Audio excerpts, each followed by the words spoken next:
Social media पर केंद्रीय मंत्री नितिन गडकरी द्वारा E20 फ्यूल को बढ़ावा देने के पीछे एक साजिश का आरोप लगाया जा रहा है। इस पर सवाल उठ रहे हैं। लोग सवाल इसलिए उठा रहे हैं क्योंकि कहा जा रहा है कि नितिन गडकरी के बेटे निखिल गडकरी सायन एग्रो कंपनी के मैनेजिंग डायरेक्टर हैं। Cian agro industries and infrastructure limited के शेयर की कीमत अपने ऑल टाइम हाई पर पहुंच चुकी है। कई सोशल मीडिया यूजर्स ने आरोप लगाया कि सायन एग्रो पारंपरिक रूप से एथेनॉल बनाने वाली कंपनी नहीं थी, लेकिन उसने फरवरी 2024 में इस क्षेत्र में कदम रखा। इसके बाद देश में एथेनॉल के उपयोग को तेजी से बढ़ावा दिया जाने लगा। तो क्या E20 पेट्रोल की आड़ में कोई बड़ा खेल हुआ है?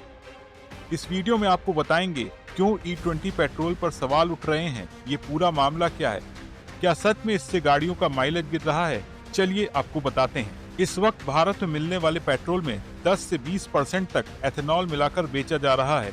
अगर पेट्रोल में इथेनॉल की मात्रा बढ़ाई जाती है तो सीधे तौर पर कई फायदे नजर आते हैं, जैसे इससे तेल का आयात कम होगा, इससे सरकारी खजाने पर बोझ कम होगा। एथेनॉल पर्यावरण के लिए भी पेट्रोल के मुकाबले बेहतर है, इससे किसानों को भी नई कमाई का जरिया मिल रहा है।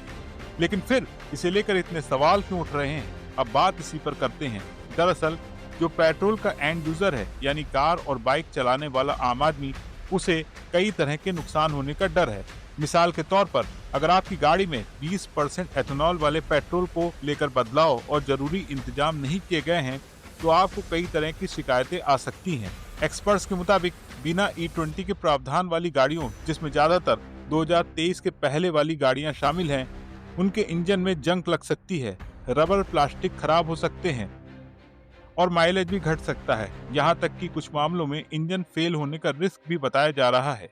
हालांकि ऑटोमोबाइल एक्सपर्ट्स के मुताबिक इस तरह की दिक्कतें एकदम से नहीं आएंगी, बल्कि लंबे वक्त तक E20 के इस्तेमाल के बाद ही ये सामने आ सकती हैं। लेकिन माइलेज पर असर तुरंत दिखेगा और वो कम हो जाएगा। जो गाड़ी बहुत ज्यादा चलती है उस पर ज्यादा और जल्दी असर दिख सकता है, लेकिन कम चलने वाली गाड़ियों में ज्यादा दिक्कत नहीं आएगी।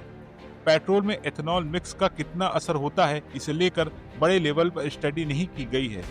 कई एक्सपर्ट्स मान रहे हैं कि 20% तक एथेनॉल मिक्स करने पर कोई बड़ा नुकसान नहीं है। इससे ज्यादा मात्रा बढ़ाने पर इंजन को भी नुकसान हो सकता है।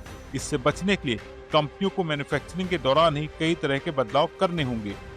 कई कंपनियों की गाड़ियों के यूजर मैनुअल में साफ लिखा होता है कि ये गाड़ी EPO यानी ऐसे पेट्रोल पर चल सकती है जिसमें 10% तक एथेनॉल मिला है। लेकिन अगर इस गाड़ी में 20% एथेनॉल वाला पेट्रोल मिलाया जाएगा तो क्या गाड़ी पर मिलने वाली वारंटी खत्म हो जाएगी?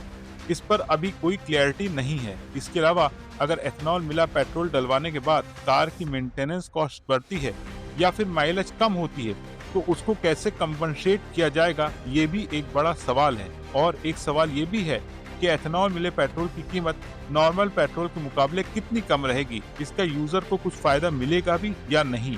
आप इस पूरे मामले पर क्या सोचते हैं, कमेंट करके जरूर बताएं। वीडियो पसंद आया हो तो इसे ज्यादा से ज्यादा लाइक और शेयर करके चैनल को सपोर्ट करना ना भूलें। आपका सपोर्ट ही हमारी ताकत है। जल्द मिलेंगे एक नए वीडियो में, तब तक के लिए दीजिए इजाजत। नमस्कार।